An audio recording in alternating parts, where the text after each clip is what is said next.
Ladies and gentlemen, good morning and welcome to Gashi's Kaman TV, the Tourist Man Black Africa. So if you're here for the first time, remember to subscribe to our channel.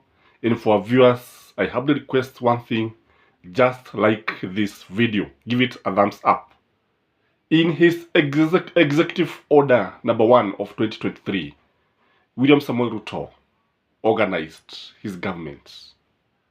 In this organization, in this executive order, Mudavadi was given power and authority.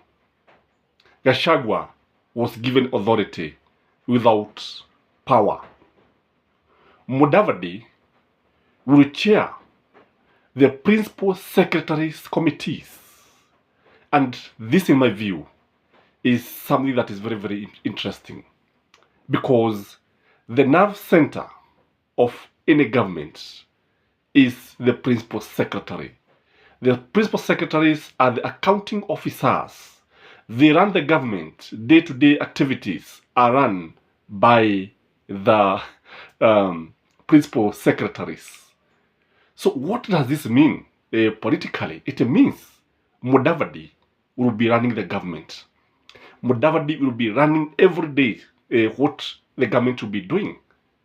Again, when you look at it, is that the work of coordinating the government was also given to Mudavadi. In fact, Mudavadi is the de facto deputy president of the Republic of Kenya. Gachagua is just the DJ. But when you look at it, you see a president who is very, very calculating. You see, whatever the move that he's taking is geared towards 2027 general election. And the funny thing is that Gachagua was just given the coffee sector. Imagine the coffee sector, to revive the coffee sector, and also to coordinate Nairobi River Committee, and also coordinate the national government and the county government. This, in my view, is something that William Samuel Ruto has thought deeply about it. And I want us to look at what this means politically. Or I want us to look at the thinking behind this organization of the government. Because in politics, everything will always happen with a reason. There's always an objective to achieve in any move in politics. The first objective behind this is that William Samuel Ruto wanted to kill two birds with one stone. He wanted to retain the support of the Gema nation, at the same time attract and appease the Murebe nation. So the Murebe nation are there, and you see now they have been given so much power. And you see now, when Mudavadi fails to deliver, they are not going to blame William Samuel Ruto. And what William Samuel Ruto wants is to get the goodwill of the Murebe nation because of 2027. At the same time, he's telling the Kikuyus, this is your man, we are also working with him. He will be assisting me in everything that we'll be doing. But let me ask you, do you think it is easy to support or to assist or to deputize William Samuel Ruto when we know very well that William Samuel Ruto is a hands-on president, is somebody who cannot even let you work? Do you think it is easy? Do you think Gachagua will have any role to play? I highly doubt. The second objective that was meant to achieved by this executive order is to snatch the Murebe nation from Raila Amolo Odinga. For quite some time, the Murebe nation has been behind Raila Amolo Odinga. Wamekuwa wakimpigia debe, wamekuwa wakimpigia kura, wamekuwa wafuasi wake, wanampenda. Kusema kweli, baba anapendwa sana katika sehemu za Murebe nation. They see him as one of their own, and many of them were not even happy when Mudavadi joined William Samuel Ruto. So by giving Mudavadi a lot of responsibilities, by giving him executive powers, he is trying to snatch the voters from Baba ili aone ya kwamba watenda kwake.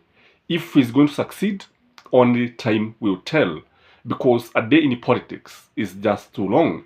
But it is also important to know that politics is just about numbers, and it's just a game of numbers. Whoever have the numbers gets the trophy. That objective of this organization of the government is because, you see, when you look at Mudavadi and Gachagua, I think William Samoei Ruto is telling the nation that Mudavadi is more competent than Gachagua. I don't know what you think, because I think here he could have gotten it right, because Mudavadi, having been in government, there was a time he was even the prime minister, the deputy prime minister. There was a time he was the minister for finance. And when you compare this to Gachagua, Gachagua has been a deal, and Gachagua is not very, very competent. And I think here he was telling people that he would be more comfortable working with Mudavadi. And that is why this one leads to the fifth objective behind this. What we know is that there's a good rapport between William Samoei Ruto and Mudavadi compared to Gachagua and William Samoei Ruto.